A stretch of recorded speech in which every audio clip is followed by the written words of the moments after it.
Hi everyone, my name is Megh Marathe and I use they them pronouns.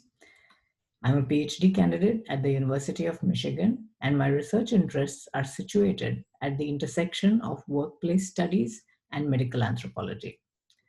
I'm here today to present joint work with my advisor, Professor Kentaro Toyama.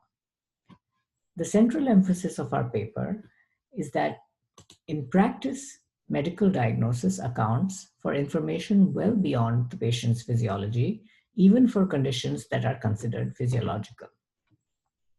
This has important implications for those who seek to support medical diagnosis through decision support systems. We use the case of epilepsy to present an in-depth socio-technical understanding of diagnostic work in hospital settings. We draw upon observational fieldwork and interviews conducted with neurologists over a period of 15 months. Epilepsy is a chronic illness and disability characterized by recurrent and unpredictable seizures.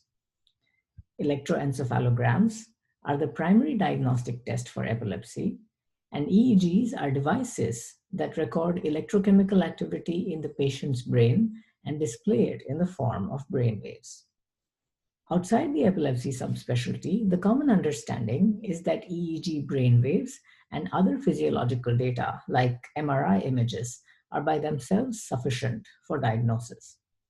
For example, seizure detection systems are typically trained and evaluated on datasets of brainwaves. However, what we see in practice is quite different. One day, neurologist Dr. Brenda was reading the EEG for a patient being evaluated for infantile spasms. Infantile spasms are an epilepsy syndrome characterized by short, whole body seizures in very young babies. Infants are known to be particularly wiggly, that is, they move around a lot, and hence their EEGs are allowed a very high threshold of abnormality. Dr. Brenda had already acquired a sense for this patient's normal brainwaves, and she was scrolling through the EEG at a steady pace, watchful for deviations in the brainwaves and in the video recording from the patient room.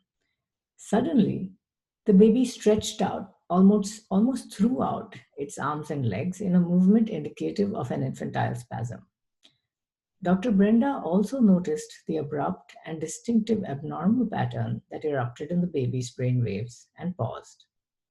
She used her mouse to position the EEG cursor a few seconds before the pattern, and then keeping her eyes trained on the video, she slowly dragged the cursor over the brainwaves and watched the spasm-like movement in slow motion.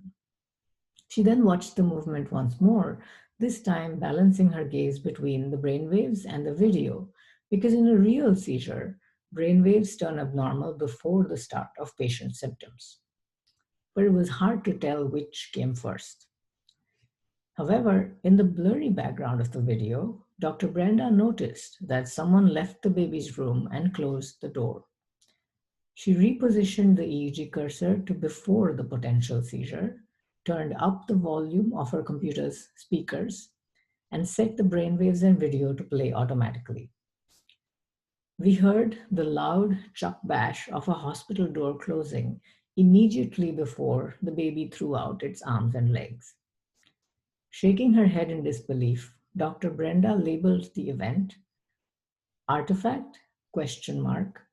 Door closed. In discussion with the attending neurologist, Dr. Brenda removed the question mark from her label a few hours later.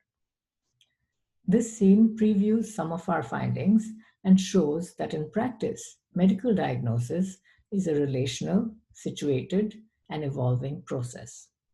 In particular, normal and abnormal brainwave patterns are not universally defined, but specific to the patient and their context. The brainwaves of babies, for example, are allowed a high threshold of abnormality.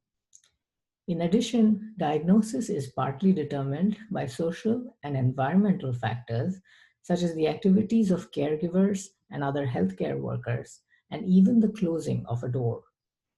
Finally, diagnostic classifications are collaborative and they change over time. An event that was originally considered a seizure comes to be seen as clinically irrelevant artifact and vice versa. Our paper contributes a broader socio-technical perspective to discussions on intelligent and data-driven decision support in healthcare. Thank you for watching this video, and we invite you to read our paper for more information.